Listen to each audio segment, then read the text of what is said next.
adi yuswa. Sasamunipun kita ngrepekaken kidung pasamuan Jawi kala wau. Sumangga pangibadah mirunggan saben dinten Jemuah adi yuswa ing Jemuah Paing gangsal 11 Mei 2026 kita lampahi ing manah kita nggadahi pengaken.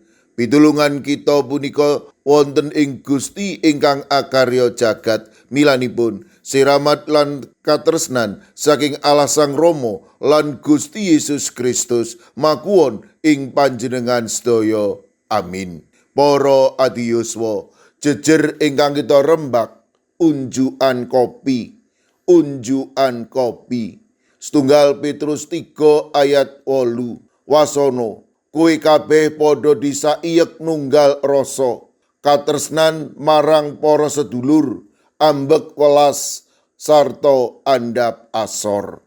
Para adi yuswa, saben enjang simbah putri nyawisaken unjukan kopi kangge simbah kakung. Unjukan kopi ingkang naskitel nanging ugi wonten raos pahitipun. Nanging simbah kakung tansah ngendika, iki wedangku pas lan nikmat enak tenan. Kangginipun simbah kakung ing unjukan kopi wonten bab tinamtu linangkung saking raos. Ing riku wonten pratandha tasih wonten ingkang migatosaken, nyawisaken lan sapa aruh nalika ngunjuk kopi. Ing suwaliipun ugi wonten katresnan ingkang nyawisaken. Milanipun unjukan kopi boten namung sakdermi unjukan, nanging katresnan ingkang makarya saben dinten. Tanpa wicara katresnan rawuh kanthi wujud kawigatosan ingkang boten kendhat. Ing ngriki raos syukur ngrembaka titik awit kasampurnan, nanging tasih wonten ingkang migatosaken lan tasah setya. Caos syukur ingkang lair saking katresnan ingkang mekaten ingkang dipun pingini dening Rasul Petrus kangge pasamuanipun. Ing Petrus 3 ayat 8 ngendika, wasana kowe kabeh padha disaiyek nunggal rasa, tresna marang sedulur, ambek welasan sarta andhap asor. Serat punika kakintun kangge pasamuan ingkang nembe nampi momotaning gesang, amrih sami mangertosi, nresnani lan andhap asor.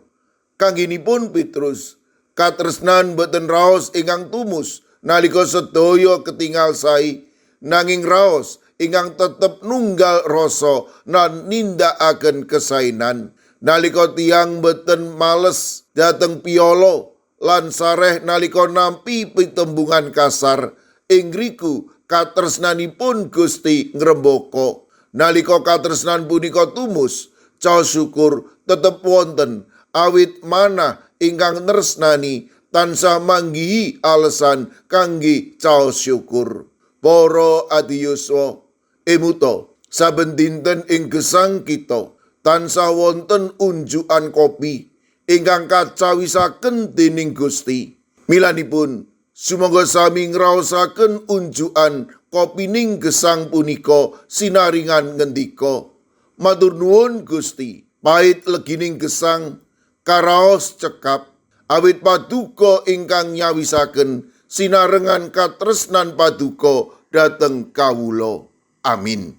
Sumangga kita ndedonga. Matur nuwun Gusti, dinten punika paduka ngendika dhateng kawula, bilih ing satata gesang kawula, sae nalika kawula manggihi legining gesang, paiting gesang, ing riku paduka tansah nresnani kawula. Paduka berkahi para adi yuswa ing pundiya kemawon, monggo paduka ingkang reksa, paduka ingkang maringi berkah ing tata padintenan. Mirunggan kangge para adi yuswa ingkang nembe nandhang sakit, kawula pitados raga ingkang sekeng, raga ingkang lungkrah, raga ingkang boten sampurna, paduka kemawon ingkang badhe nyampurnakaken, ngiyataken lan maringi kesarasan kanthi perkawis ingkang mekaten ing satengahing winatesing raga. Para adi yuswa tansah saged nindakaken tata gesang jumbuh kalian paduka.